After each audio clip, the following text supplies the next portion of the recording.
This is a rotary Wankel engine. It features a triangular rotor spinning inside an epitrochoidal housing. This is a liquid piston engine, and it features an epitrochoidal rotor spinning inside a triangular housing. And apparently that makes it better in every way and gives it the power to change everything. So today we're going to take an in-depth look at this engine. We'll analyze it, we'll see its benefits, its drawbacks, and we'll compare it with traditional piston and traditional Wankel engines to see its potential to change everything.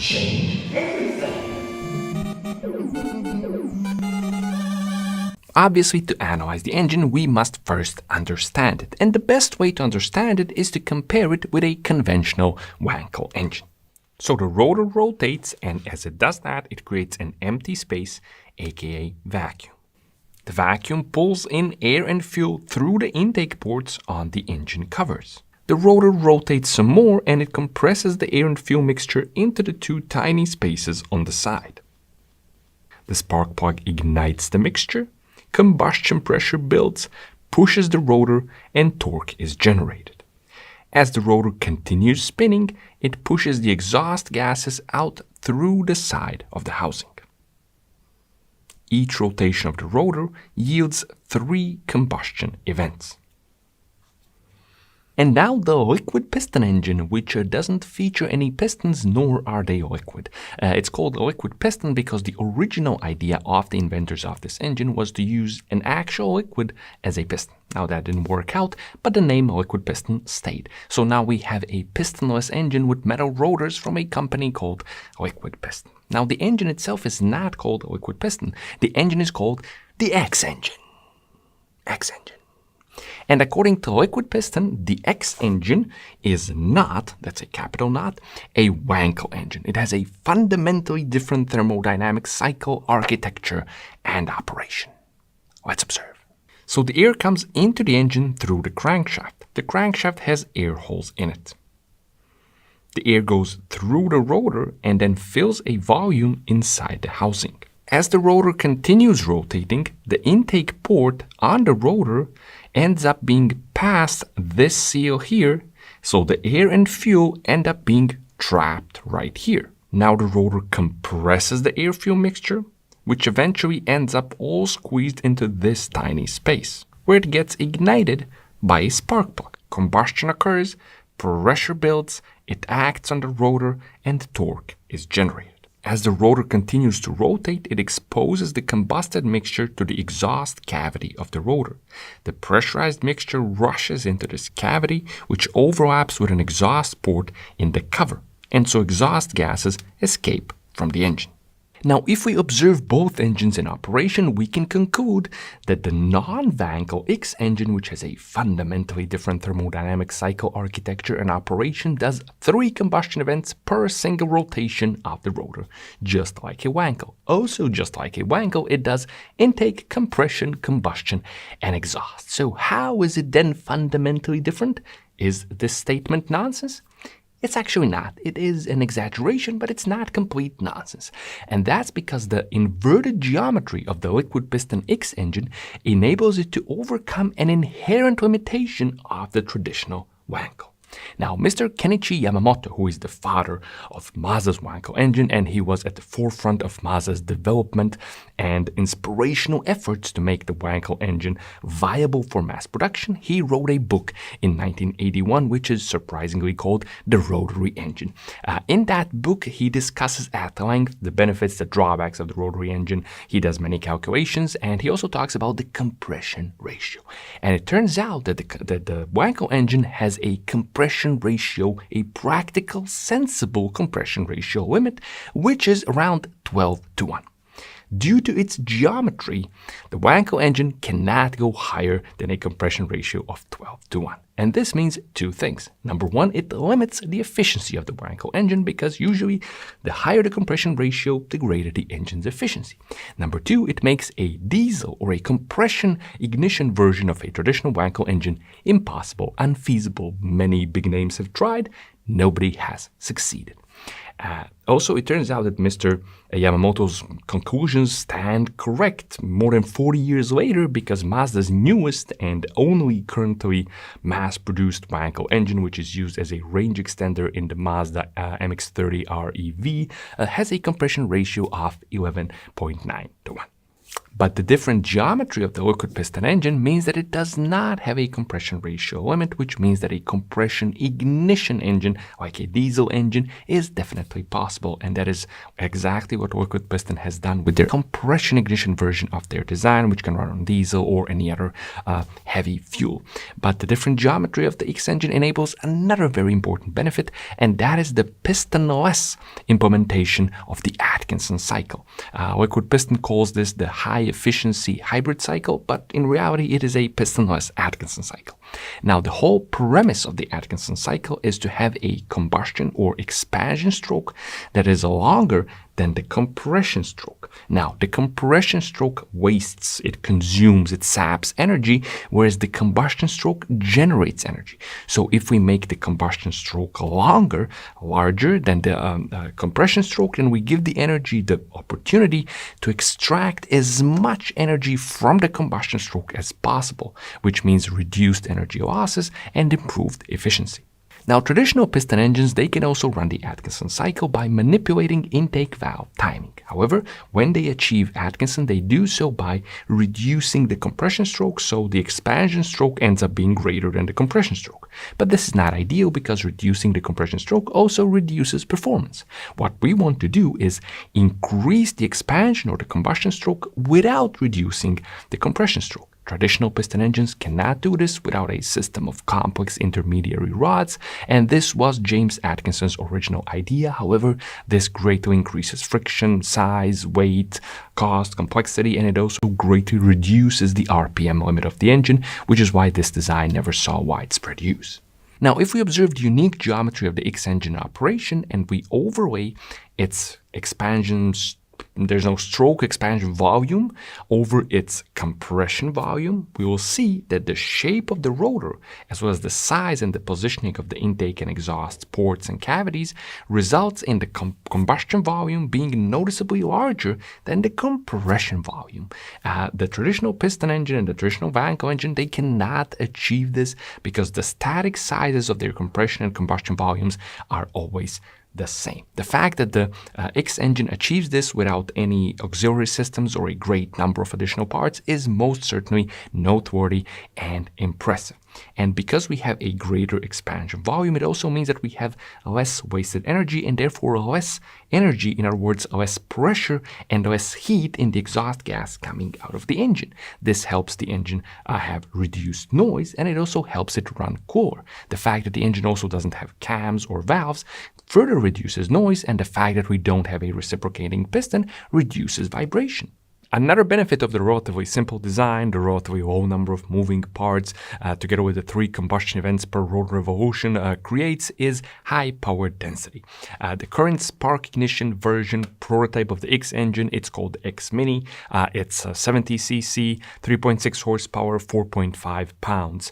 But according to Liquid Piston, the mature design will be 5 horsepower, and only 4 pounds. This gives us a power density of 1.2 horsepower per pound, which is very impressive, and we can see just how impressive it is if we compare it to a conventional piston-based scooter engine, which is also 70 cc, 6 horsepower, but it's 8.8 pounds and it's much bigger, and it has a power density of 0.68 horsepower per pound, so it manages only a bit over half of what the X Mini can do.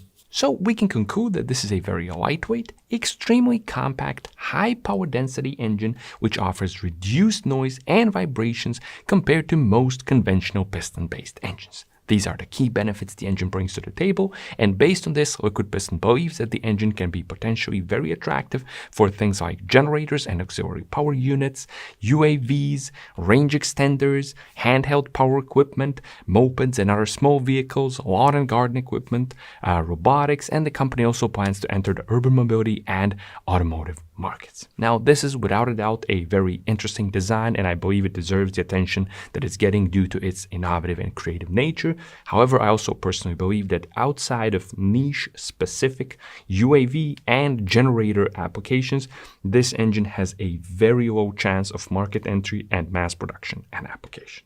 Liquid piston engines have resolved the compression ratio limitation of the Wankel, but they have not resolved the apex seals. This engine still has apex seals, they have simply changed location. Instead of being in the rotor, they are now in the housing. According to liquid piston, this is a significant benefit because the seals no longer have to withstand centrifugal forces. According to a technical paper they wrote, their current models exhibit a 35% reduction in blow-by compared to a conventional Wankel, and they believe that ultimately 65% reduction may be possible.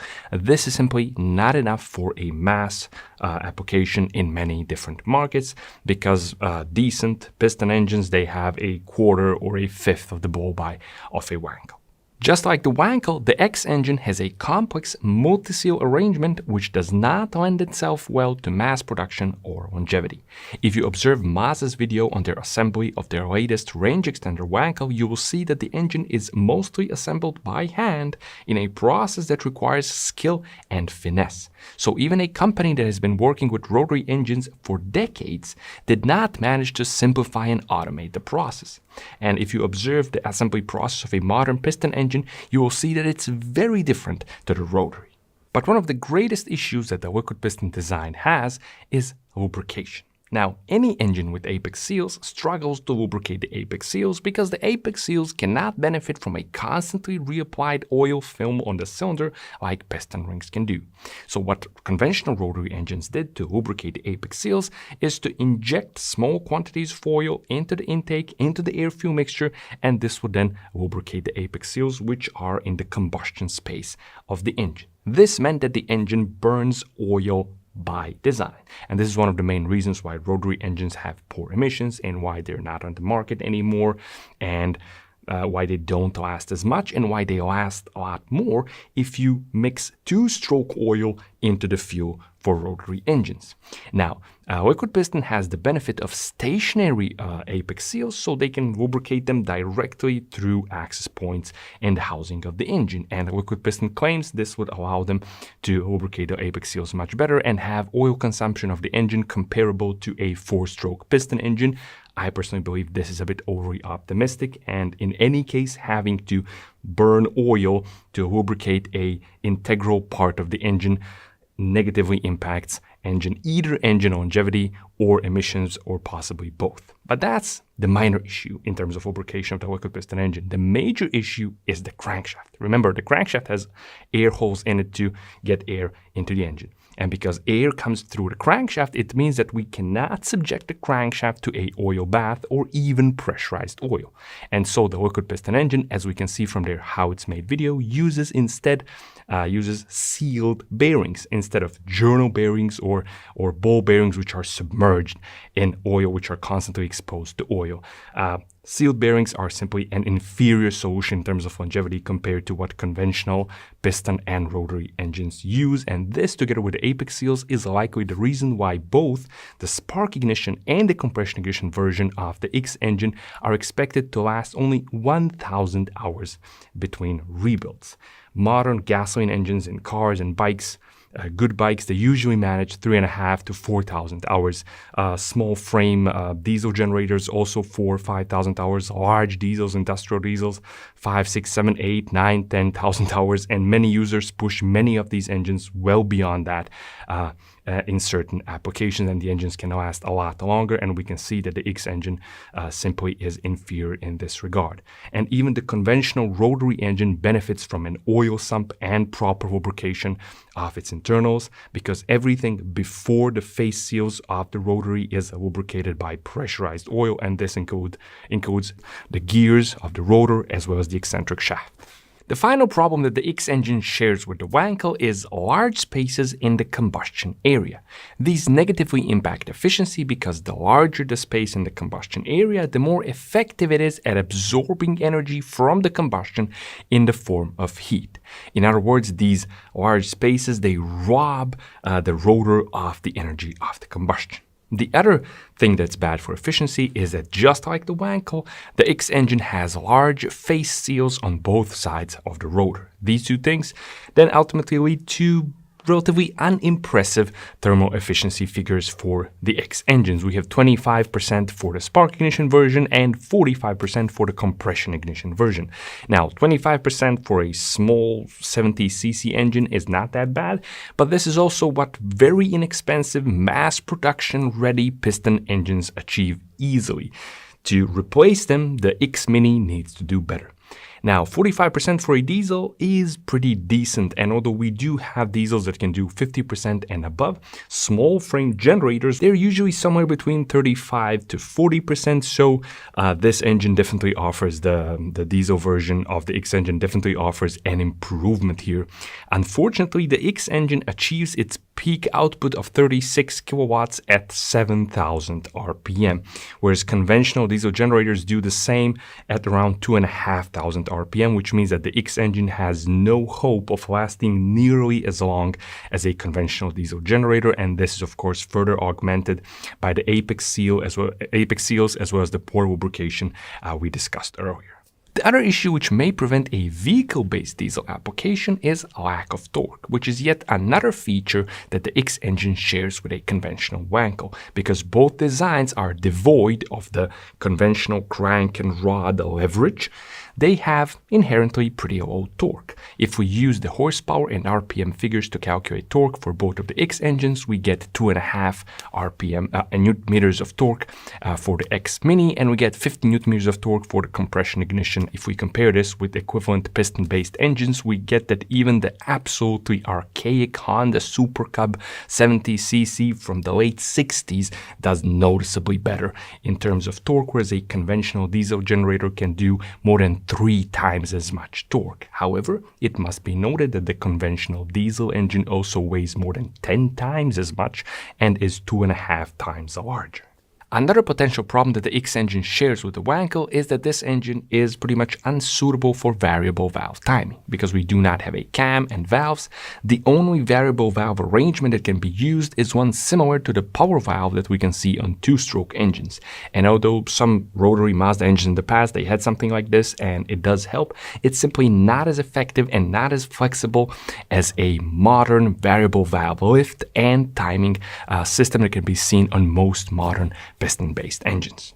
So let's try to sum things up. We have a very lightweight, very compact, very power-dense engine, which is also potentially very quiet and doesn't vibrate too much. But we also have poor emissions, poor torque, poor longevity, and potentially a difficulty to be adapted for inexpensive, rapid mass production.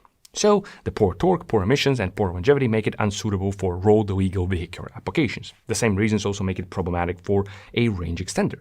The difficulty for rapid, inexpensive mass production is likely going to be a barrier for handheld power, lawn, garden applications. So what is this engine good for? Well, fortunately, there is somebody out there who isn't too concerned with engine longevity or emissions and has a lot of money. That somebody is the Army of the United States of America. And these engines, the compression ignition versions, are great for them as power generators because, number one, they're very lightweight, so they can be easily carried around.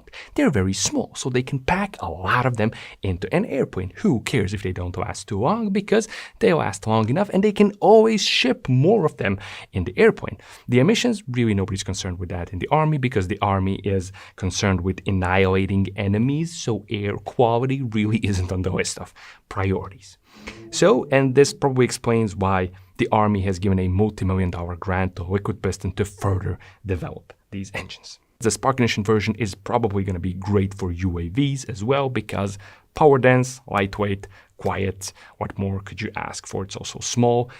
I also think that likely in the future, UAVs are going to be a field where we might see some very interesting internal combustion engine designs that are going to be very small, very lightweight, and UAVs aren't constrained with emissions and stuff like that, nor do the engines need to last very long. So we might see some very interesting stuff there in the future because battery technology simply isn't there yet, and it's too heavy and whatever.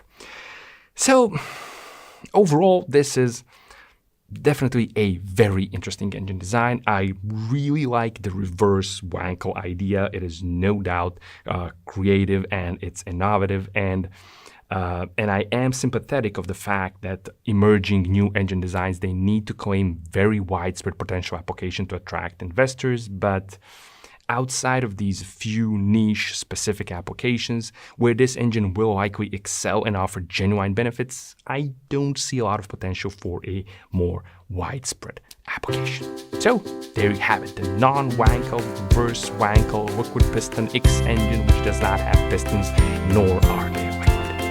As always, thanks a lot for watching. I'll be seeing you soon with more stuff, fun and useful stuff on the D4A channel. This is the first time I ever got the outro wrong, and I'm gonna keep it in the video. Thanks for watching.